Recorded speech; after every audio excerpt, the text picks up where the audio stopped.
So what prompted the idea for this discussion is that a few weeks ago, I was a guest in a class, and in an architecture class, and in that class, we talked to students mostly about career things, right? Applications, portfolios, resumes, interviews, the real deal. All of that stuff. And one of the other topics that came about sort of was working at different types of offices, specifically office sizes, and what it's like to work at a small office for a big office, the pros and cons, the benefits and the differences. And I thought it would be a good idea for us to talk about it on here, since I know that our guest of the day, Marina Bourderonnet, has a varied experience and has worked at small offices and large offices. Too, right? Interviewee. Okay. Let me conduct the interview. I'm the star of the show. Okay, So yeah, that's the purpose of this, right? And I think this hopefully will be useful for, again, people who are about to graduate, but also professionals who want to switch firms or whatever. Yeah. Spoiler alert: I tend to believe most people probably should be switching offices more often. More often, but there's a limit to how quickly you can do that too. So anyway, that's the premise for this recording, right? Yeah. So, well, it's interesting because first of all, I think like students and younger professionals are much more informed today than they were, like, let's say 20 years ago, right? Okay. I think when I was looking for my first job, I don't think I ever really thought about the size of the firm being something I should think about when applying or looking for a job. Yeah. I think I probably thought about where to apply mostly based on what kind of work they were doing and would that interest me to be doing that or not. So it's interesting, but it's actually a valid thing to think about because it would clearly shape the type of experience and knowledge you would gain depending on what size firm you start with at least and you stay at and how long you stay there. Yeah. So we'll give us some background. So what's the smallest office you've worked for and what is the largest office you've worked for?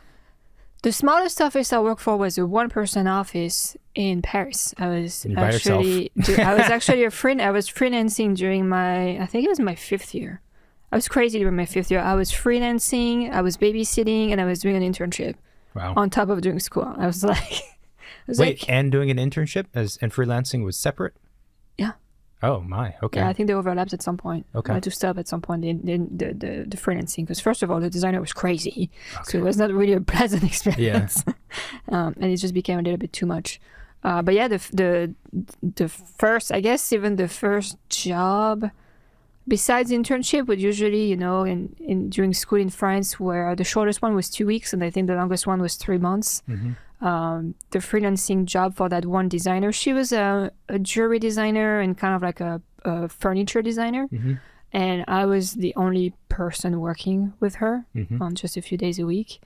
But I was in the office by myself. Like she was never there. So it was it's kind of weird. So it was kind of weird. And that's also something to think about if you work for like a one-person show is that person is running around doing a million things, right? So if you're the only employee, you're most likely going to be in the office 100% of the time and have to do stuff on your own.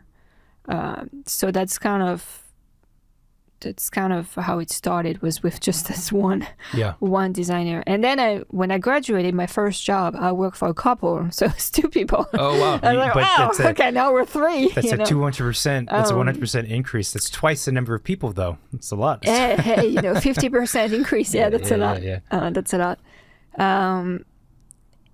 It was good. I mean, looking back, I think it was the right choice for where I was at when I started. I moved from a different country to a city I didn't know, into a country that I did not professionally know how things were working. So kind of like easing into it at a smaller scale practice, I think helped me just get settled and find my bearings before jumping into bigger things. So for me, it made sense. Because it was more intimate, is that? It was more intimate. I had less, in a way, maybe I had less pressure of learning things quickly because I was the only one there and I was young anyway, so they knew I didn't know a whole lot. And I was a foreigner. And what was cool too is that because I was the only employee, I was involved throughout the whole project at every phase. and client meeting, conceptual research, material research, construction. Like I saw it all, which I feel like if I had started at a bigger office, I probably would not have been able to see a project from concept to punch list. Gotcha. So I think for that was very good. And the project was small scale. There were like restaurants and cafes and store design and things like that. So it was it was easy to understand them. Well, it's interesting, small scale, but scale is of course relative. That's not any smaller, and it's larger than what a lot of small architecture practices do who focus on single family residences. It's pretty common, especially for folks in urban places, to do mostly interiors work. So like a project will be 1 bathroom remodel, which of course also the way that we kind of quantify projects or qualify them has little to do with the actual scale and more to do with the nature of the work anyway. Yeah. A 100 square foot powder room or bathroom can be just as complex almost as something larger if the design excellence is going to be there. Yeah, no, but that was exactly that. Like that cafe, like we did a lot of custom pieces, that were designed specially for this thing. So I had the freedom to do a lot of the design aspect of things and like really playing around and given responsibility and freedom in doing things. Was that position also helpful in understanding how things are executed in the real world? Because the other big difference between school and practice is that in school, everything you do is conceptual. And even if you do a design build, well, that's what it is. A lot of times when you do like a design build project, it's more of an art kind of installation route rather than something that takes place in reality, in society. Yeah. And it's not just a matter of constructing and building components and assemblies. It's a matter of budgets, fees, schedules, clients, approvals, consultants. There's all these other layers that come into play. So when you were doing that restaurant project or whatever projects, was that part of the experience as well? Yeah, no, for sure. I mean, I came out of school. I didn't know really how to put a drawing set together. I mean, I had seen some during internships for a specific project, but my big picture understanding of what that took, of how the permitting process was working in this new city I landed in, I had no idea how that was working, right? Yeah. Working with consultants, I don't think ever really sat in meetings with consultants or had to talk to a structural engineer or a mechanical engineer, so there was a lot of learning that happened through that experience. I think that was really good. I mean, we started from a meeting with the client, and the client actually had a food truck business, so it was very important for the client to have us experience how they were working in order to design a restaurant for them. So I was part of that relationship with the client and understanding the needs and the program to design, which I feel like you're not always a part of. So that was super cool. And then seeing everything from going to see the site before designing to understand like what we were dealing with, seeing it under construction, looking at putting together a permit set. What do you need to show in a permit set? How many sheets do you have? What is allowed? Looking at the code. I mean, those were like all things that I was not familiar with. Working with consultants, learning how to read their drawings. It sounds silly because you feel like, oh, you're coming out of school, you should know how to do that. But no, I mean, the first time I looked at an MEP mechanical plan, I was like, what is this? Like it's a little bit intimidating too, because you don't know anything. And being in such a small firm, I felt comfortable not knowing things. And I felt more comfortable asking, what things were. So. Well, I think one of the differences between small and large offices generally is that in a small office, as you said, you get exposed to a lot of different stuff. So if you talk to any professional, that'll be like the number one difference that everyone mentions, which is true, right? Small practice, you get exposed to all the pieces of the process. You're probably given responsibility to do a lot more different things and get exposed to all those slices of the pie. I think also, you were mentioning a second ago that oftentimes when you start, there'll be things you just don't know. They're just a foreign language, it's a foreign drawing, so you have no idea you don't know anything. I went from working in metrics to imperial. So I needed a little bit of time. Yeah, and imperial is a very strange system. But so what I was going to say is that I think the other difference with small practices is, in addition to the amount of responsibility they give younger professionals, it's not always the case, but I feel like maybe it's more likely that they will help train that person to understand things. Yeah. Because when you're a small practice, let's say you're 3 people in that example, and you're the owners, you don't have the time or money to waste to let someone flounder around for 2 weeks. You can't do that, because when you're that small size, you need someone who's productive, and you also can't be foreign to paying someone, a salary when they're not being productive for you. So there's a much more pressure to make sure that that person gets trained and you're educating that person. That's really what I'm talking about. Yeah. Whereas in a large office, that's true too, but large offices have a lot more cash and they have a lot more squish, right? Yeah. For sure.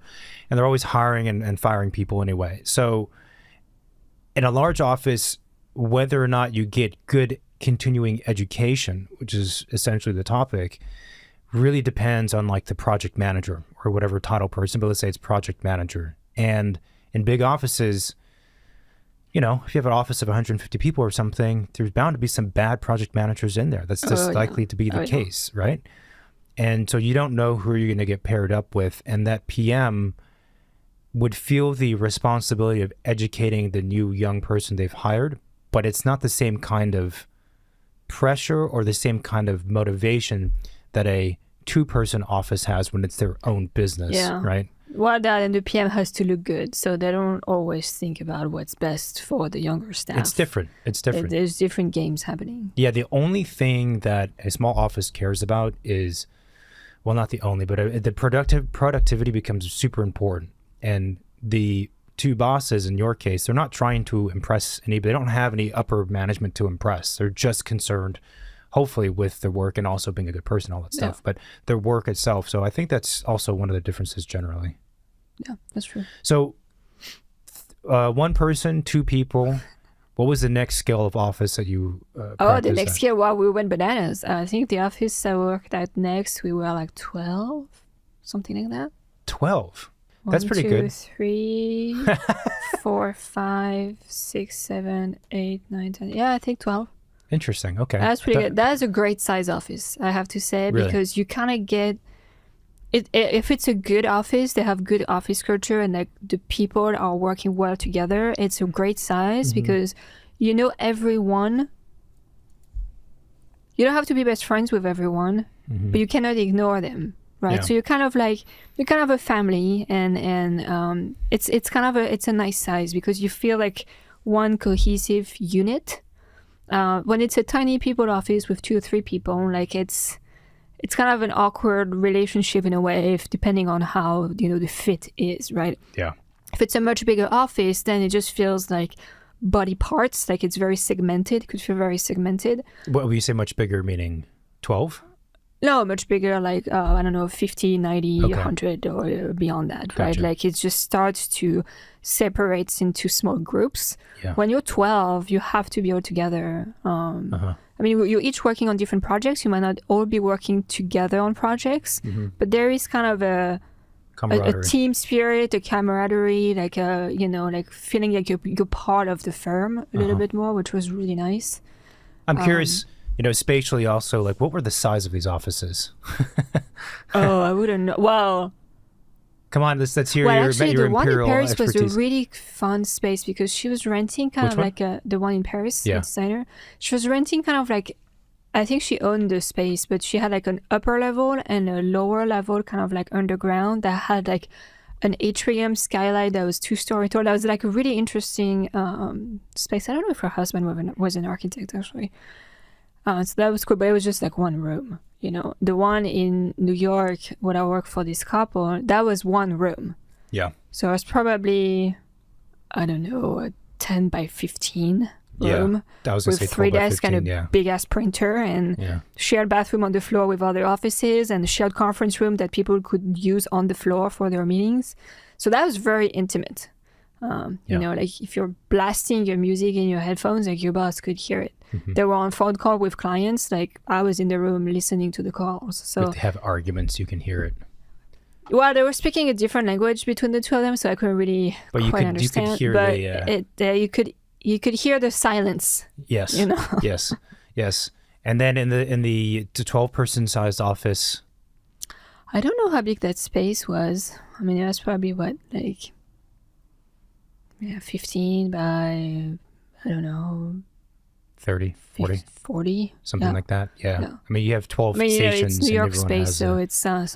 It's not very gracious. Yeah, but everyone has their own desk, obviously. And an odd thing too that I found with a lot of architecture offices is that they have desks, but the desks are never like fucking big enough for drawings. I only worked at one place where everyone had 2 desks. There's one in front of you, which was a little bit shallower, and that was for your computer. And then there was a proper drafting table. I mean, an actual drafting table with a Mayline on it, which none of us really used. But, you know, those tables, I forget the size, but they're like 5 by 3. They're huge. And there you could put multiple drawings on it and look at it. And of course, real estate in New York City is a premium. And this is most of our experiences was in New York City whilst working in offices. But nevertheless, I was always like, this is so silly. Like I can't, you know, printing on an 11 by 17 set is great for certain things because it's handy, but that's not a real way to check drawings. And it just, the process becomes really chopped up. But that's an aside. The reason why I ask about the size of the offices is because that's the other thing I think people should try and imagine was like, what is it like to be in that office physically, right? What is the atmosphere, right? The experience of the space, the architecturalness of the space. So what is it like with the people? And to your point, when you're with a small office, it's not always the case, but it could be one room. It's a box. You're in a box that's in an office building, and maybe you have some good windows, maybe you don't. And if you don't, it's even worse. You're just in a box with your boss like the entire day. I mean, the view of that tiny box was incredible. It was on the 13th floor looking over New York City skyline. I mean, I was like, you know what? The office itself sucks, but the view every morning was just like, I was like, hey man, I live in New York City. Like this is where I work every day. You know, it's quite something. And seeing the weather change, I mean, it was incredible. But yeah, you have to be the type of person who could be comfortable being in a room with your boss. Yeah. You know, like 5 days a week, all day, because if you're not, then that's definitely not the right size firm for you. But yeah, you're right. The desk setup is very important, and it also somehow informs you of how much they care about their employee setup and their employee themselves. It sounds silly, that's true. But that 12 people office, we had the most perfect ergonomic setup of desk. It was kind of like just an L shape, right? But you had like your desk with 2 monitors, normal size monitors, a normal depth desk, you know, maybe 30 inches deep or whatever. That was big enough that you could have a drawing in front of your keyboard and you had room. Overhead storage, drawers below, and then to your right, if you're right-handed, it's great. If you're left-handed, maybe it's a bit more complicated. Mm-hmm. But you had a big table where you could have 24 by 36 drawings laid out. Yeah. So you're doing your coordination or your stuff. You could bounce back between the two, and then your coworker is ahead on the other side, but you don't necessarily face them or see them. So the setup was actually pretty good. Yeah. And that made me think also that the way it was set up, somebody had thought about it. You know, they didn't just go to IKEA, put some desk and well, like, here, this is your workspace, like make the most of it. Yeah, it's or they didn't design the office based around what looks good.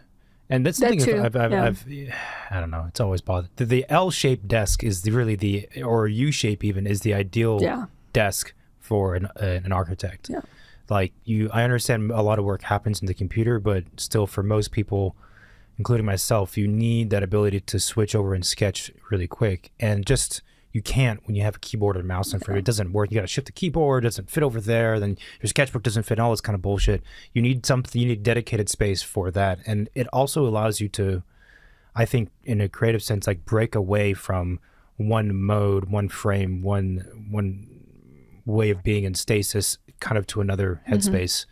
But anyway, so yeah, the office, the size itself makes a difference, and I understand what you're saying. When you have a 12-person, you have more dynamics between people.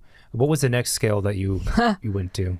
It's interesting because it seems like you almost incrementally. Yeah, it was. I don't think it was on purpose at all. It just kind of naturally happened that way. And maybe I was feeling more comfortable being in bigger offices. I don't know. Or I was interested in doing bigger work, and maybe therefore, I moved to like bigger firms. Yeah. Because it did make sense. Like the smaller firm I worked at, it was a small project. And as I moved into a bigger firm, the project got bigger. Mm-hmm. The next firm office was, I think it was an office of 200. So it went from 12 to 200. Talk about desk setup. That was the worst. I had the corner by the bathroom with a dinky monitor. I'm like, I would not even watch TV on this. Like, you're expecting me to do drawings? Like, what? It's weird how that works. No daylight because the floor plate was so big that I was in the middle of it. So there was no window nearby. Mm-hmm. It was pretty awful, I have to say. That's why I did not stay there. Yeah. And that's I think that's where it's kind of weird because I left that 12 people firm. That was really great, like the good people. Moving to the bigger office to do bigger work, different types of work, and I had some regrets the first week I started in the bigger office because I understood what I had left behind, and I understood that what I left behind was actually not bad, in terms of like people, setup, and whatever. But then I did think about the work that I was doing and that I would keep doing if I stayed there, and that really what prompted my change in career, right? Change in office. Yeah, change in office. But working at that 200 people firm, I think you really start to see the divisions and the groups.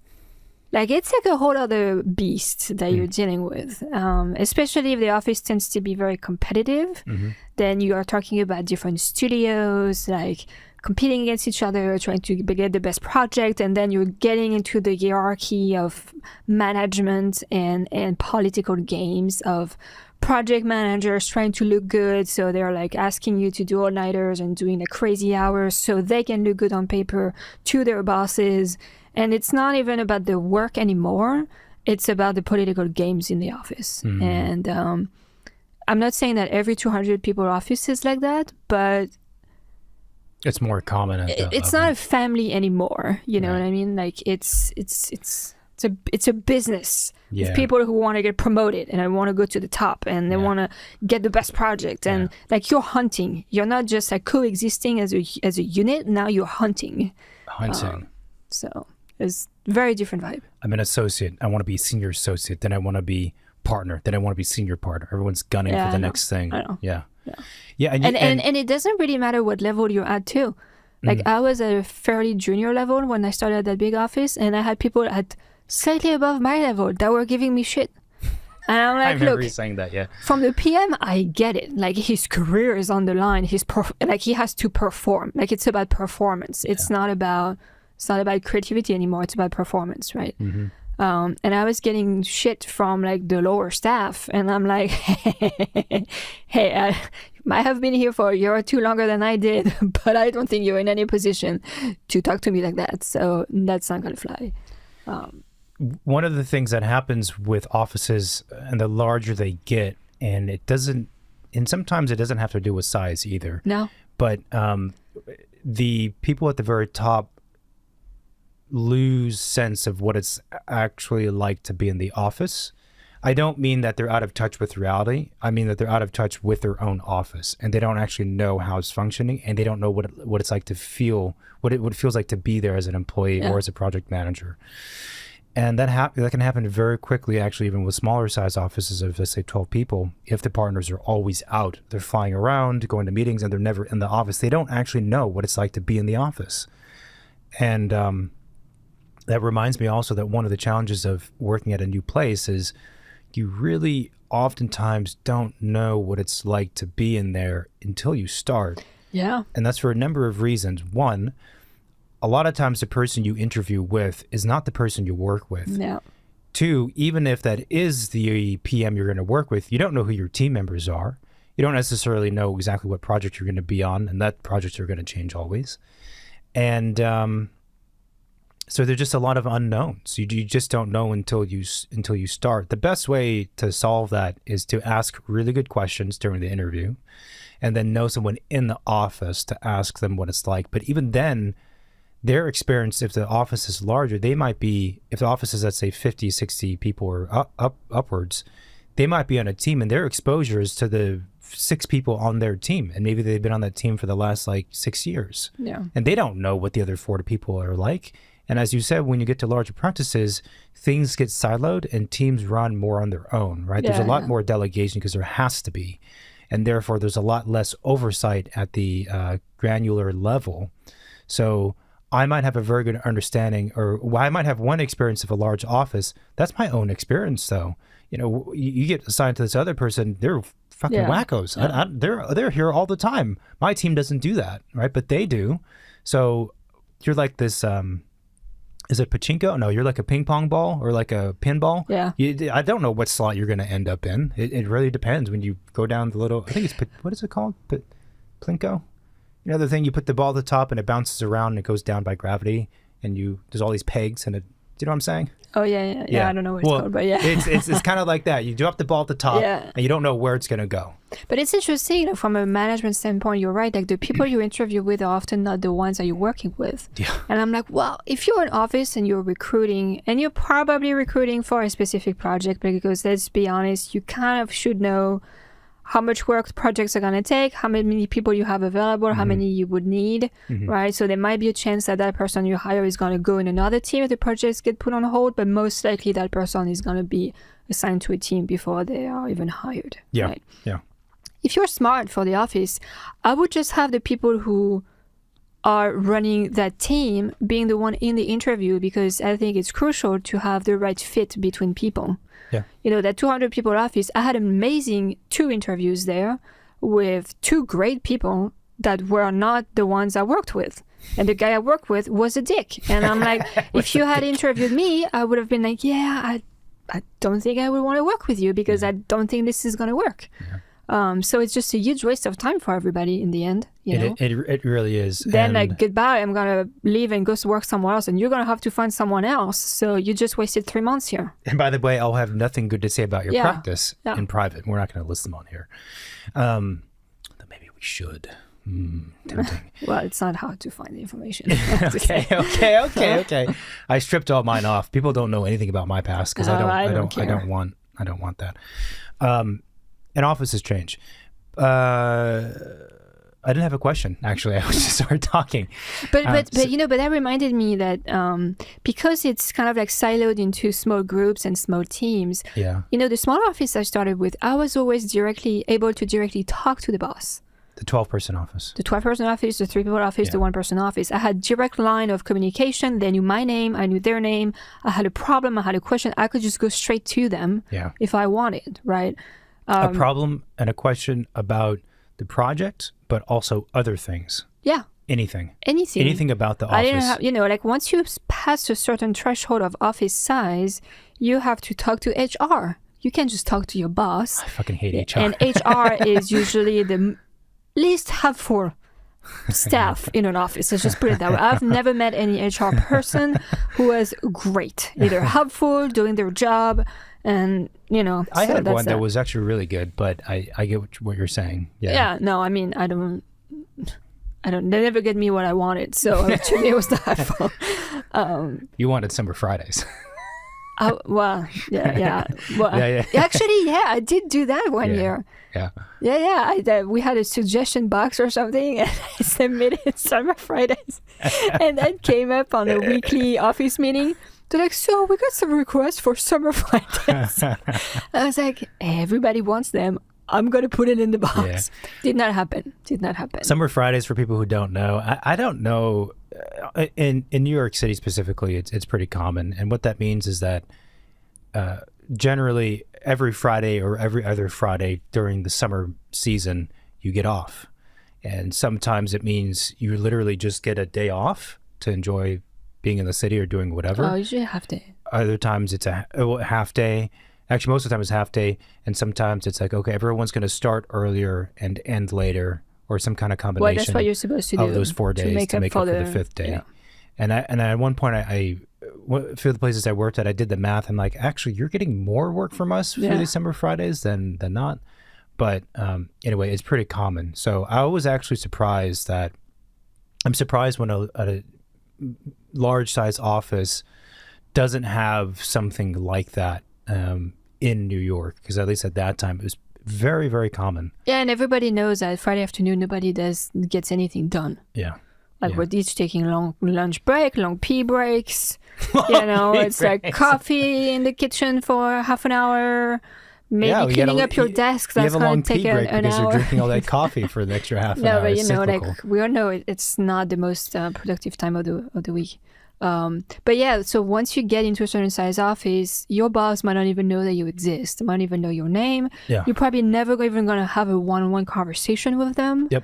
Which is a weird thing, because as much as I get they're busy and they're running an empire and they cannot be available to everybody, for me as an employee, like I kind of had some problem with that, because I felt like I don't really know what I'm working for here. Who am I working for? Mm-hmm. Like I know there is things I have to do and I have to please my PM and whatever, but I don't really understand like who is behind this entity, and it doesn't give me a sense that they care about me participating in it. So there is a little bit of disconnect. I feel like I could give more of myself if I had a better connection with that person than if I didn't. Yeah. Did you use the word family, or did I make that up? Yeah. For the 12 people office? Yeah. So businesses are super fascinating things, and teams are really fascinating things, because at the 12-person size or even 20-person size, so there's different thresholds. So let me take a step back. So in terms of what it's like to work in offices, different scales, there's breaks, right? The 1 to 3 to 4 person is like one scale. It's very, very, very intimate. They're all kind of very similar. The next kind of breaking point is at around the 12-person mark. And most people listening to this should understand what 12 people feels like, because you've probably been in a studio it's about 12 people. And you understand the dynamics of 12 people. Or think of a family dinner of 12. It's like your brothers, your sisters, maybe your close-ended cousins. Sure. Right? Yeah. Except for I think the family component distorts that experience, but fine. So then you have 12. The next breaking point is probably around like 20, 22, 25 at most. That's like another threshold. And if you talk to almost any architect, they'll say the same thing, especially if they run a business. That's like another breaking point. And I was talking to someone recently, super successful office in California, and they were like, we've learned over the last decade or 12 years, or how long it's been, that I think I forget the number he mentioned. It was like really specific. It wasn't 25 and 20, it was like 23. It was like a very specific number. It's like, that's the max. Past that, it just doesn't work for us. But it's always around there, somewhere between like 21 and 25. That's another breaking point. Then you get to like 40, and then there's like kind of beyond that, maybe like 80, and then 200, and then et cetera, et cetera, et cetera. But in the smaller scales, those are the breaking points. In a team that's led by a boss or two bosses, when you're small and up to like 25 or like say 20 or so, it's different, because the mission statement and the objectives and the ethos of the office comes from the boss in any scale. Yeah. But in the small scale, it comes from a direct human being. And that mission statement and the purpose and why we're all here is communicated through an actual person. And you get it from them through what they say and what they write down, yes. And let's say the branding of the office and stuff like that. But you get it also from them just as a person, how they dress, how they look, how they talk, their mannerisms. When they come in the office, it's them. It's a person. The person is the mission statement. And it's much easier for an employee, for us on that level, to understand them and to vibe with them and to get it and to feel like we're together. When you get to a larger scale, that can't be the case, because the boss, unless you have multiple partners and there's like one in the office all the time, one that's doing marketing and one that's doing something else. But outside of that, the boss is probably flying around or going to job sites and meeting clients and schmoozing and doing all the stuff they have to do to keep work coming in and all the other many things that come into place with a larger scale business.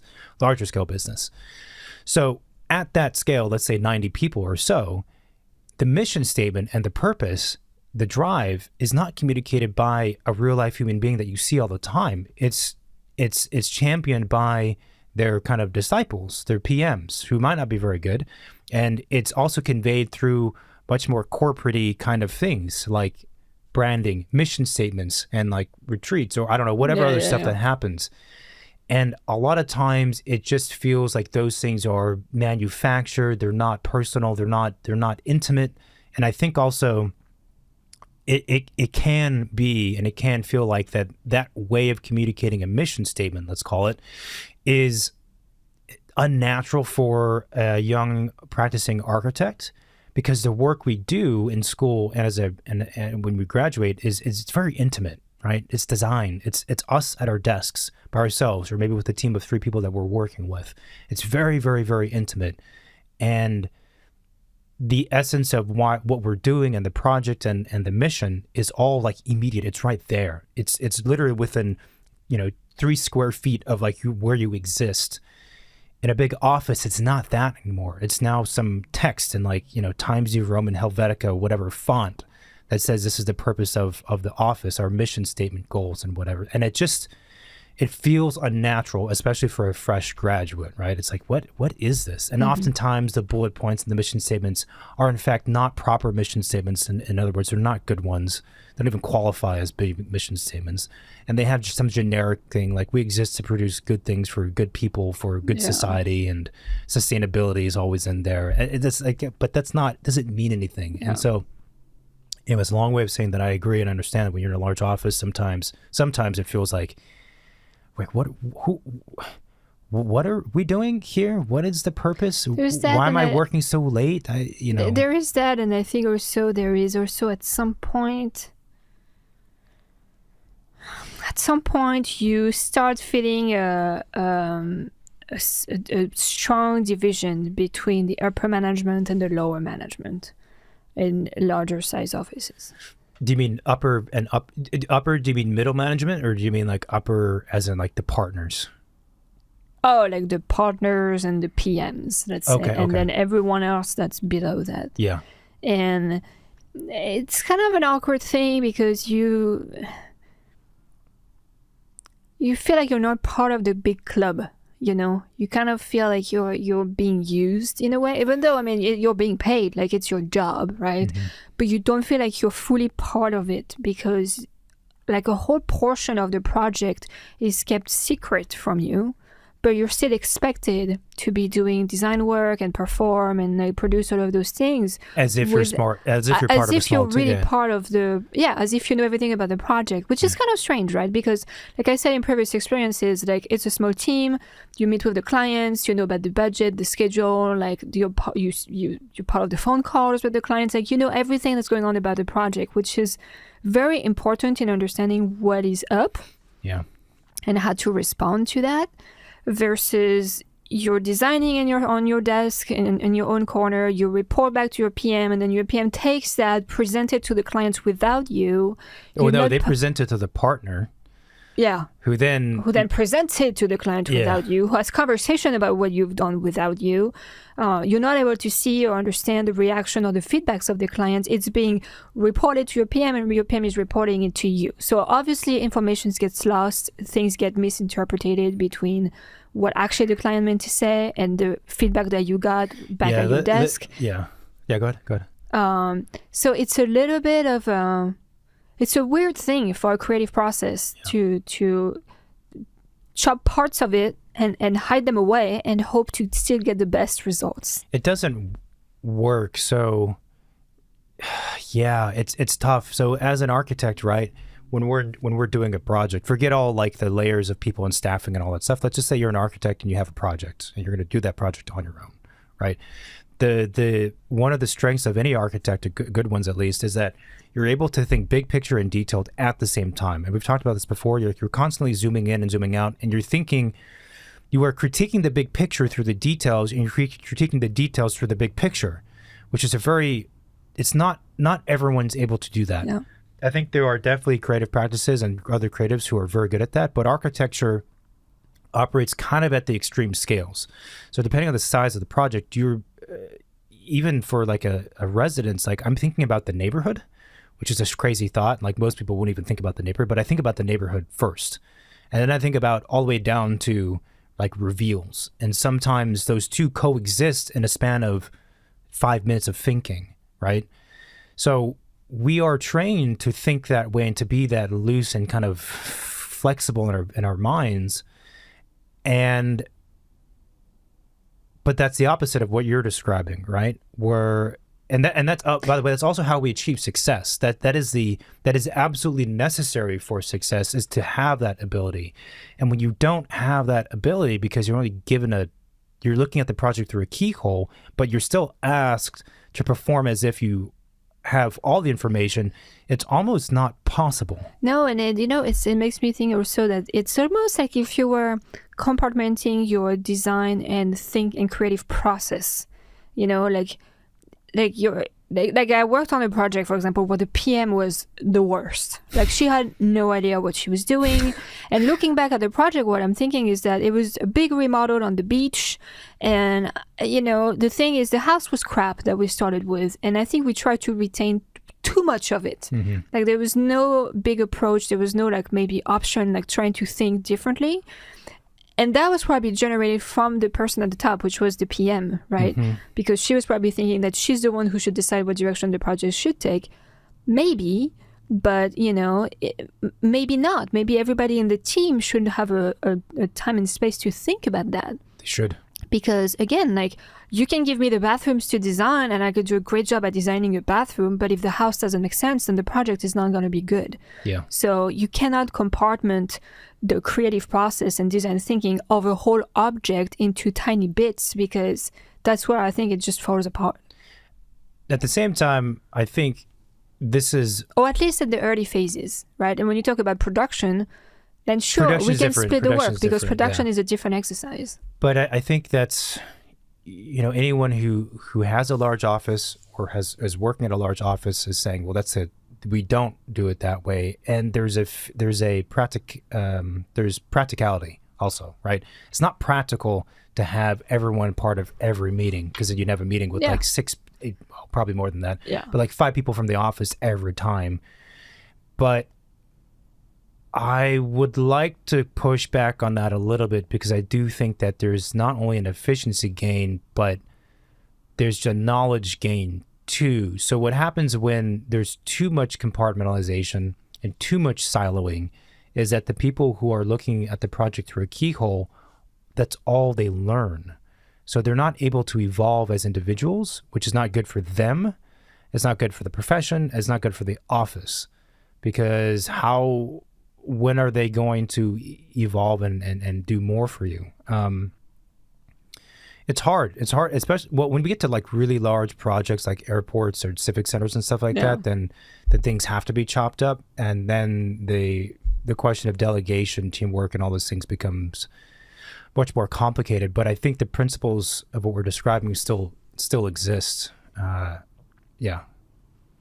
I mean, that's kind of I think the downsides of working at big offices. The good side, though, is that you might not always work with the same team in a big office, depending on how they're structured. Like, some offices are very strict about, like, you belong to this studio, they own you, right? Like, and if you want to move, you basically have to change office. Like, they're just not going to move you around, which is partially what happens with that 200 people office, is that PM and I, we're not working well together. We're like, just move me to another studio. Oh, can't do that. All right, then goodbye, which is kind of dumb. I'm like, okay, well, that just tells me you don't really care about keeping me, so that's that. But if you work in an office where you can move around team, that's pretty awesome, because you do get to work with different people. And it's almost like changing office without changing office. Like, you keep all of your bases the same. It's just like maybe for 6 months, you're going to be working on the other side of the office with another team. And 6 months later, you're back on another project. And so it's kind of nice, because in a way, it gives you different types of experience with different people without having to move firm. Which I think could be really good. And if they're, again, accommodating, if it doesn't work in one team, you can go talk to HR and ask them to move you around. No, it's true. I mean, I think anybody who's in that position, as you described specifically, and they're not happy, try and move. If they don't let you move, then just quit. I think I've said this before on here a while ago, but so what happens when people work at an office is that you allow yourself somewhat subconsciously to be blind to the problems of the office, Because if you were to be very conscious of all of the problems of that office and you were to think about them every day, you would be depressed, right? And then there is no perfect office. I mean, there's no perfect office. So what you end up doing is you end up kind of like turning a blind eye to all the issues, and sort of out of a survival instinct. But that is a problem at some point, because that means you're kind of giving in, right? You could find something better. So I actually think for the most part, like shaking it up and moving offices and moving teams and moving around is probably something more people need to do, because we're all, even architects, right? We love security as human beings, we do. And the older we get, the more we want security and just, being stable. Yeah. But then you allow stupid things to continue, patterns of behavior. Going back where you were talking about, the work being siloed, and let's say you do a design option, and that gets shown to the PM, and the PM shows it to the partner shows it to the client. The other problem that happens with that amount of hierarchy is that it's like the game of telephone, right? Yeah. So now you have, instead of, best case scenario is that in the client meeting, it's the partner, the person who did the work, which really is an obvious statement, like it makes sense, and then the client. There's no loss of communication, right? In the other description, though, you have like 4 layers or 3 layers or something like that, and each of those is a breaking point. And furthermore, you're relying on each of those people to be very good listeners, observers, presenters, and then relayers and people who remember what took place accurately. That's like 4 different skill sets, which rarely coexist in one human being. And so if you think about like the math of it, like the chances that happens for one person, the chance of that happening between 4 layers of people or 3 layers of people, it's just not likely. It's super, super unlikely. I mean, even for us, would we have meetings with clients or anyone else? It's a huge difference when there's 2 people on our team present, because it's 2 different perspectives and there's different interpretations and we remember different things. And, so just that trail of, 3 or 4 layers, projects get weird. And that's one of the gripes I think professionals would have also with large projects, where you have clients who are on boards and you have the assigned direct whatever person who's in charge of the project on the client side. Then they have their manager, then their board. And it's just like this shit show of decisions that no one has responsibility for, really. And that can be a great hindrance to something that is complex, creative, and needs to be coherent, like a work of architecture. Yeah, I totally agree.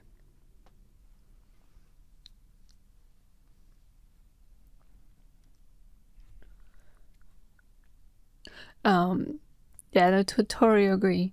I still want to emphasize some of the good stuff, though, for working in big offices, because I do think there's a lot of good things. Well, you get great benefits, compared to smaller places. They often have a bit more to offer. Bonuses could be bigger depending on how generous they are and how well they did. Security, generally. If they do a good job at having a good office culture, like there might be things that happen in the office, like, I don't know, after our soccer club, or, things where you can, get to hang out a bit more with some of your coworkers, or like do things in teams for the office, which honestly I've never really been part of, because I feel like it's kind of again, everybody's trying to look good, participating in those things to get to the next level of promotion. It's like casual fun, but it's not. But it's not. Fun. Like they keep tabs, like who's joining what and who's leading what, and I'm like, I don't. That's never been my thing. No, I don't know. What else? And I mean, of course, you would get to work on projects that are much more complex than probably the one you would be working at a 12-people office. You might have a very limited responsibility on those projects compared to the 12-people office. Like, you would not be the one doing everything for it. But you would get into the nitty-gritty details of the things you actually have to do.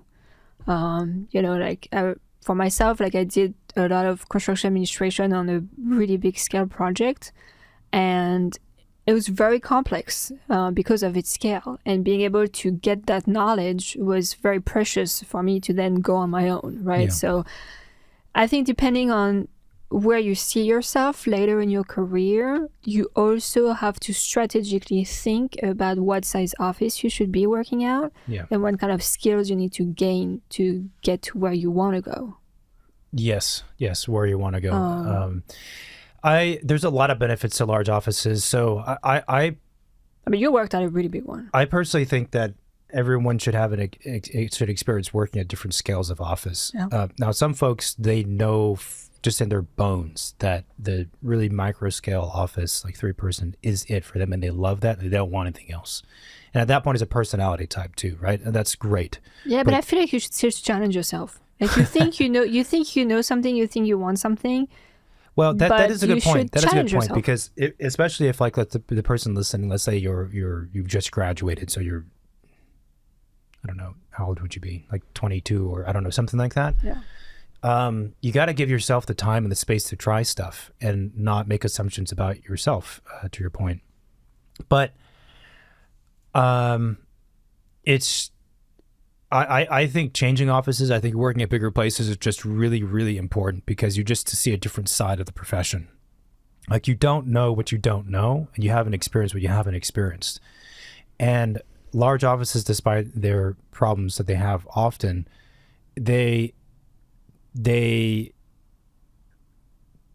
what's interesting about a large practice is that even if it's not a great place to be at, it's a good way to see how the office is structured, how a business is structured, how a team is structured, and how important all that stuff becomes.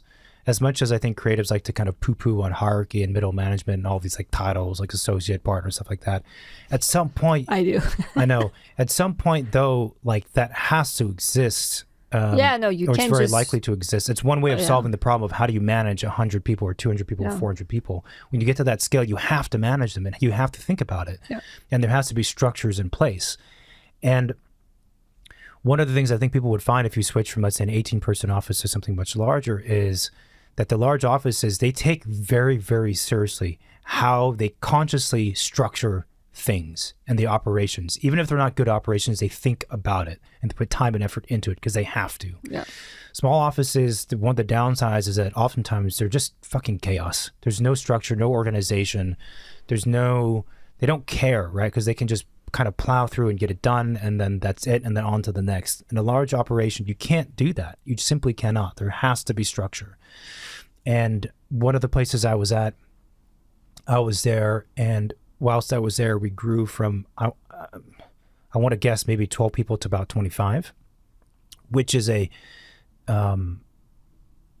maybe for non-employers sounds like somewhat of a big deal, but for any employer, they would say it's a huge deal. That's a massive growth, it changes the fundamental chemistry of an office. Yeah. Like I said before, there's breaking points. To 12 and 25, they're different things, completely different things. And there were growing pains that took place. And there's growing pains that take place with any office, like again, when you get to certain breaking points. And I think the partners realized at some point, like we have to really step up our game in terms of structure and organization and systems, like all these things about the business and teamwork and business. Like we need to think about, we can't just kind of wing it anymore and trust our good people. It's not good enough because there's too many things happening. And I think seeing that is very beneficial. I personally have always been interested in how people work with each other. I've always worked in teams. So I enjoy being part of teams. I don't like the negative aspects of the political games that are played in offices and any large groups, but I do really like the problem solving of how to make that work better. I've always enjoyed it. So that's me personally. That's also why I was drawn to working at a big office. I mean, for me, it was always the work came first, aside from the office size. But that's another reason why working in a large office was appealing to me, and I was okay with that because I wanted to see what it was like. Because it just fascinates me. The office culture is very interesting, and you're right. When you double the size of a place, it becomes something very different. I think you can have an intimate office culture up to 25. Once you get past that, it's not the same. Then things start to get split. It's like what do you call it? Like, what are those things like an amoeba that kind of splits? Like when it gets to after 25, it splits in half. It grows a second head. Yeah, exactly. And then after it gets like 40, then it splits into 3. And then at 60, it's 4. And then 100, it's like 5. And things just get, split. And it starts eating itself. And then it's the end. The other benefit of being at a large office is the wealth of knowledge that exists, right? Someone in the office will have the answer to your question. And if the office is structured properly, then you will have access to that information. You need to find the old people in the office, and there might be more older people in bigger offices than smaller ones. That's true. So you gotta find these people, and that's the people you go to if you have questions. Yeah, that's for sure. I want to go back to the things you said where, we're talking about like, oh, if you're more of a smaller size office, then maybe like you should stick with that after you graduate and all of that. I have to say, I've seen coworkers who did that. Like they went and worked for an office right after school and they never left. And it's a very sad thing to notice, I have to say. And I don't know if it's about being comfortable or if it became eventually about becoming lazy, but I think that you should, if you're young and you can move around, like you should always try and challenge yourself and make sure that you keep learning and keep moving. There's nothing more sad than someone who comes out of school and just give up on trying anything in their life, because where is that going to take you, Yeah. And also like that specific coworker, for example, work at the same office since after graduation, and then what happens if this person gets let go? Their world crumbles. They've never looked at other job anywhere else. They've never worked in other places. Like it's kind of like silly and maybe scary to think about, but you also want to make sure that you stay desirable and that you are resilient to whatever might be happening to you in your career, right? So it's not just about collecting tools and gaining skills for the fun of gaining skills. It's to make sure that you become a resilient architect. A resilient architect. I think the comfort and laziness are like one hairline, they're separated by just a little bit. They're right next to each other. And that's what I was saying before, like security, stability. Like we all desire these things naturally, and it's funny because so what happens when you start off in architecture school is that you start from that position, especially students these days. What do I need to do to get a perfect grade, right? Like tell me the exact framework and lane and the steps. Then architecture school breaks you and says, this is not what it's about. Don't ask me those questions. You figure it out, and then I'll critique you. And by the way, no matter how good it is, I'm still going to critique you and tell you it could be better, because that's just the nature of what we do. And then we get into the profession, and then a lot of times we or people, like, they revert back, right? Because there's no longer that intense kind of level of interrogation conceptually or in terms of design and creativity that happens in most practices. And then, reality, real stuff comes into play, like, oh, I have to pay for rent now. I have to live in the city. I have to pay for groceries. I have to pay for transportation, for parking, for my car. And, oh, now I'm thinking of having a kid because I'm getting to a certain age, and and there's taxes and all this kind of stuff. And that all weighs on a person. And then you realize, okay, I have to build in a certain amount of stability just to survive as a human being and where we are today. And it's hard because now we're talking about the financial aspects of being architects as an employer and an employee, rather. And so anyway, with all that stuff combined, I think it is easy for a person to revert back to just wanting to be stabilized, which I'm not saying is risk. And no risk. I'm not saying it's a bad thing, but I think you're right. At a younger age, like that's the time to be working at different places. I mean, this is also coming from people, like, if you look at our backgrounds, like, of course, we're the ones advocating for trying different things, like, look at who we are and what we've done. But when I hear someone who's worked in the same small town or same office for, like, their entire lives, personally for me, I'm like, how utterly fucking boring is that? My God. Yeah. Also, by the way, unless the office you worked for is one of the rare ones where they are or will be doing really good work, and you know that these people are going to have a future, like folks who started working at OMA from the beginning, folks who started working at Richard Rogers from the beginning, or one of these places, unless it's that, because those situations do exist. So there's some cases where staying at an office makes perfect sense because it's going to change and evolve. Yeah.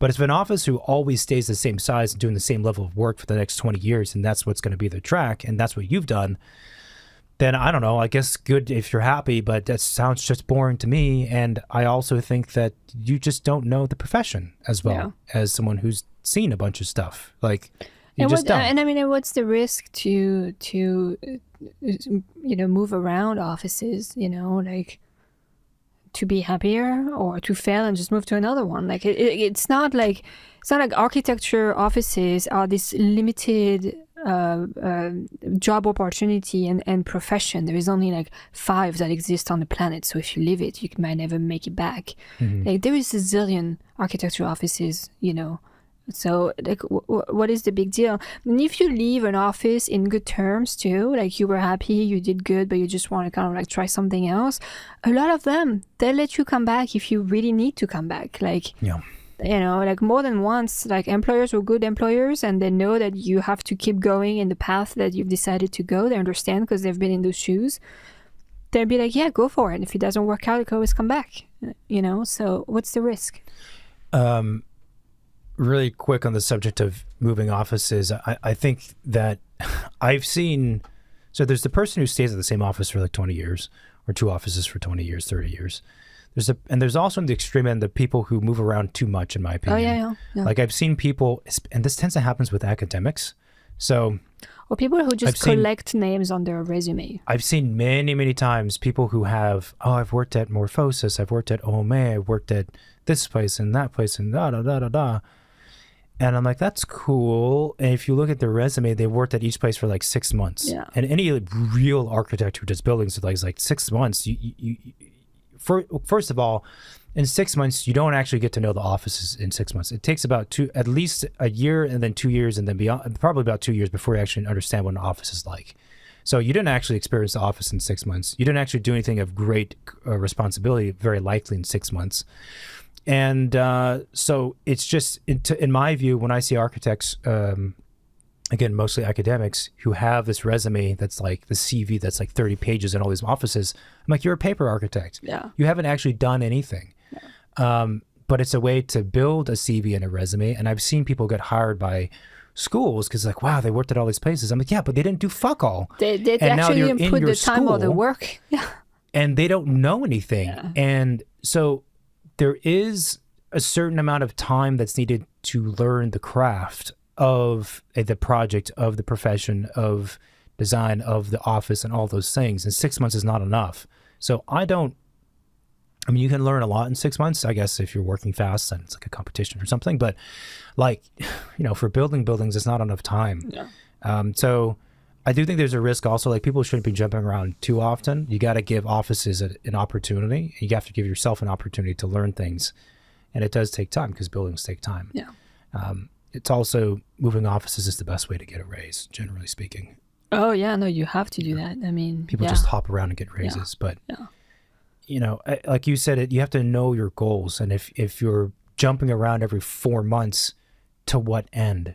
Now, if you want to do that as a strategy to pad your resume to get hired to work at a school, then I guess I've exposed, and that's like a route you could do because I see it all the time. But it's crazy though. Fucking mental. Like it's inauthentic is what it is. Yeah, but you can feel good about yourself doing that. I mean, I don't know. I wouldn't. Well, yeah, I think those people don't care. And the problem too, this is going off on a tangent, but the people who are in charge of hiring at these schools, they're so out of touch from practice. They don't know the difference. Like, oh, you worked at the office, fantastic, hired. Yeah, like, yeah, but they know less about the profession than you do, probably, even though you haven't practiced for like 40 years. So, what are we doing here? But yeah, I think, like you said, like we're kind of like assessing, every end of year, you have like a year-end review at the office, especially if you're at a certain size, because I think it's a an HR requirement, to fulfill that, make sure employees are having their check-in and whatever. And if you are in a smaller office, you might not have that, but I think it's important to ask yourself once in a while throughout the year, like, what do you think you've learned? What do you think you need to learn? What do you think you're really good at? What do you think you're not really good at? And see, like, kind of like help you define, like, what's the next path forward, and what direction you need to go. And also, it doesn't always mean that you have to change office to get onto that path or learn those new things. It might also just be that you just need to voice those things out and ask for it, right? Yeah. At the office, the office. Yeah. I mean, again, you can gain all kinds of different working experience within one office. It really depends what you want to do and what you ask to be doing. You know, so I think that's. I think you just gotta ask. You have to ask, and if you ask for something that's fair to request, and you believe and you know that you deserve what you're asking for, and it's not unreasonable, and they're not. And the office is not helpful whatsoever, then again, time to move. Yeah. If you ask and they're like, we want to do that, this is not the right time, just can you hang on for a bit, we'll try to make it happen, or they say, we'd love to, but we just can't for these reasons, then that's different. Then maybe you consider staying because they're hearing you, and sometimes it's just like logistically not possible or it doesn't fit, sometimes two people ask for things, and frankly, as the employer might say, internally, this person's asking for that. I get it, but that's not their skill set. And if I put you on that thing, I know you're not going to be good at it, and that's harsh. But like, you're just not good at technical stuff. I can tell you're not organized enough to be a PM, or I don't know, whatever it is, or no, you don't have a good design sense, which is the one that's for me easiest to see. It's like there's no chance in hell I'm putting you in charge of design. That's not going to happen. You can stick with project management and that'll be great for us. So I think working at a lot of different places, I tend to advocate working at larger places because I think you just learn a lot by being you get exposed to a lot of different things. And there are good offices that are large too, and good people. Like the office I worked at that was large was a great experience. And actually, when you were talking about the interviews and who participates in it, I was thinking that in my interview, the person the director who was in that interview, one of them was the one I ended up working with. Which makes sense. I was also more proactive because in that interview, there was I think 3 or maybe 4 people. And one of them, I liked them. The other 2 were fine, but this one, I liked them. I felt a good kind of synergy. It felt right. So I called the office after I interviewed. I think this is even maybe before they even gave me an offer. If it was, it's kind of bold of me. But I called and I said, I want to work with that person. Oh no, actually what I did was, this is sort of a tactic for young professionals. I called the office. This was before I got the offer. I called the office because I wanted to follow up and basically have a touch point, but say thanks to the people that interviewed me. And of course, when you call, you don't get the direct line of the person, you get the like HR person, right? Who I became friends with, sort of. And I said, I'd like to speak with this named person who was at my interview. I want to thank them for their time. And as I'm saying this, I'm realizing that there's probably like 0.1% of interviewees who ever do this. And so the HR person was like, wow, that's great. I'll maybe connect you to this person. That person picks up. It's in the middle of the workday for them. They got projects going on. They're like, hello? I'm like, hey, what is this? Did you ever be one of 50 people you've probably interviewed the last few weeks? So I told him some things and whatever. And I told him and also, I don't know how it's going to work out, but if you guys decide to offer me a job, I really want to work with you. And he was like, well, we don't know. He's like, that's not really how it works. I don't know who you're going to end up being with. And so I've always wondered if they knew I was going to be on that team, or if they weren't quite sure, or they had no idea, but me calling them pushed them over the edge. And I could see that. I could see where me calling that person, they could have easily crossed paths with the other individual who's kind of in charge of hiring stuff and said, hey, by the way, Susan, that wasn't her name. Like, that person called me. I liked him too. Like, put him on my team if he gets hired. I could very easily see that being the situation. So yes, I think it's good for employers to have people at the interview who are going to be working with the employees and the new hires, but also if, in this narrative, you have some agency to at least voice your opinion and say, I'd want to work with that person, which is also maybe a way of saying I don't want to work with that other person. And, everyone wants a good fit. That's the thing. And no one wants to your point earlier, it's a huge, if an employer is smart, it's a huge waste of time to not have a good fit, right? So it actually is a benefit. It does everyone a favor if everyone's more vocal, and if the interviewee, the employee, the whoever, if those people are vocal, right? Because anyone who's worked in teams, you know this, over the long term, everyone naturally kind of moves to where they need to move to, within an office, with outside an office, within the profession, without the profession. And the sooner you can figure out your natural path, the better for everybody. It ends up being just a huge waste of time otherwise. So yeah. Yeah. Yeah. No, it's the small things, sometimes, like, you're right, maybe that phone call really changed the trajectory of things. It could have. And I was on a great team. It was good people and everything. And that was the office too, where, I knew some people I knew someone who worked in that office prior to me working there. Okay. And I knew through them his experience and the experiences of other people. And like I was saying before, that was the office I was thinking of, completely different experiences. Like, we were, for the most part, on time, on schedule.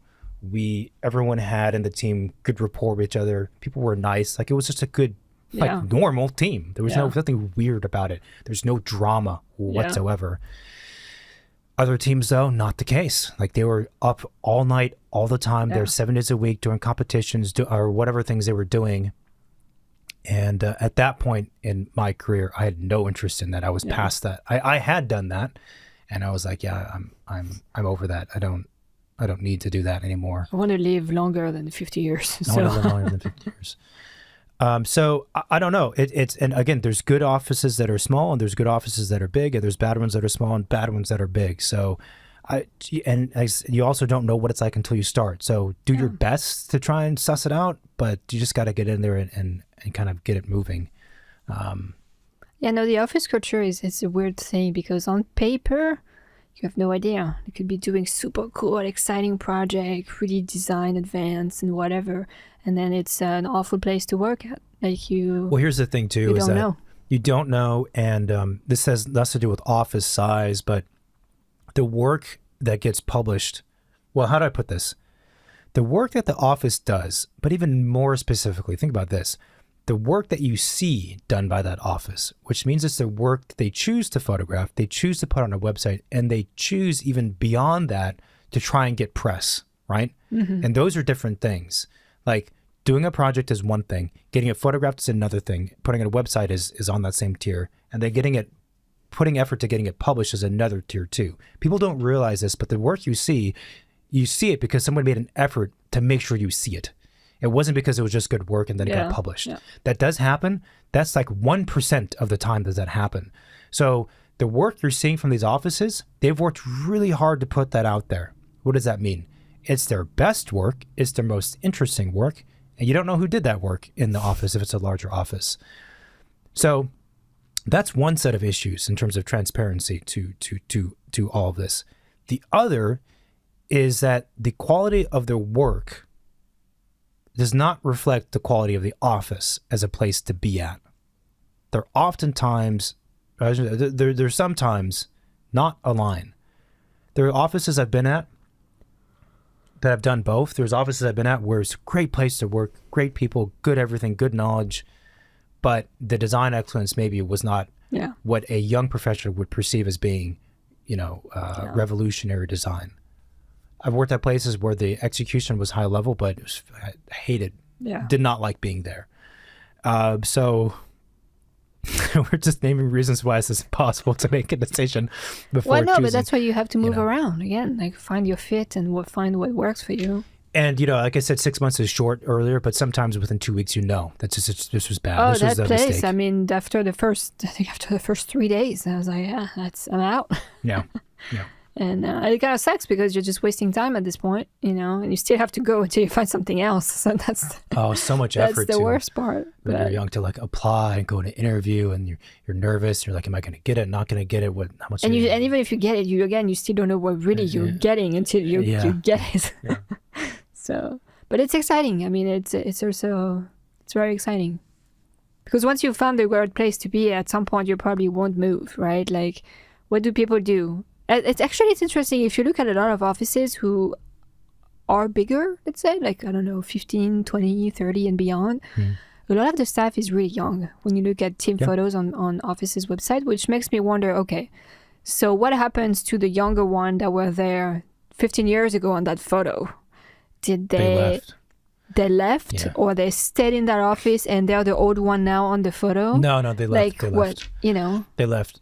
It is definitely more common for small offices to have a greater number of young people, for sure. Because older people, they have like real things to deal with. Like, you have to pay for kids. They have to pay for like alimony or like whatever they have to do, right? And they need stability. And also, again, I don't know why that's the case, but that tends to be the case too. It's interesting.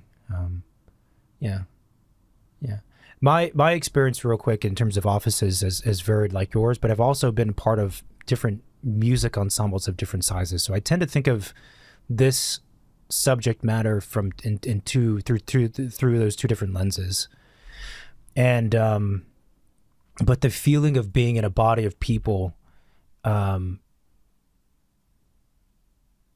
it exists in both of those. I will say one of the biggest differences, though, is that when you're in a music ensemble, the question of mission statement and purpose and that drive that you were kind of talking about earlier, that doesn't really exist because it's part of it. Right. It's weird. Like, if you're part of a music ensemble, you're choosing to be there. At least in the cases for me. I never was professional in the sense that I didn't do it for a living. Right. Made a little bit of money a few times, but I didn't do it as for a living. So maybe that's the reason why. But like the largest group I was a part of, I think we were like 150 or so, which is a big group. But I loved it. It was so much fun. I love that size of people. I love that. You're shaking your head. No. It gives me heebie-jeebies. But it's also different, I think, with a music ensemble because the purpose is so singular, and there's, it's different because you're performing you actually perform together. Right. Whereas an office of 150 people in an architecture office, you're not performing together. You're each doing your own projects. But so it just made me think as you were talking, like, the clarity of direction was there for those ensembles. And I think when you have, maybe it's also a way to say that if you have that, you can have 150 people, 200 people that performs really well. The people are tight. Again, you're not friends with everybody, but you do feel like a big family. It literally feels like you're a big, fun, cool, interesting, dynamic family. And by the way, you come together 3 days a week to produce really cool stuff that you viscerally enjoy. Yeah. And if that can be created in a design and architecture office, I think you've won. And that's the problem that I want to solve. Good luck. All right. I'm hungry. So should we wrap it up? Yeah. Give us an outro. Thanks everyone for listening to this Fellow Designer episode. If you like the show, please follow us on iTunes, Spotify, YouTube, social media, everywhere where you listen to your podcast. The best way to support us is also to leave us a review. That always helps. Subscribe, share, do the usual. You can find all of our episodes on our website, secondstudiopod.com. We're also on Instagram, secondstudiopod. All of our episodes comes out on Tuesdays. And we have some video interviews and such on our YouTube channel. Mm-hmm. We also have the hotline 213-222-6950 that you can send a text message to or call and leave a voicemail.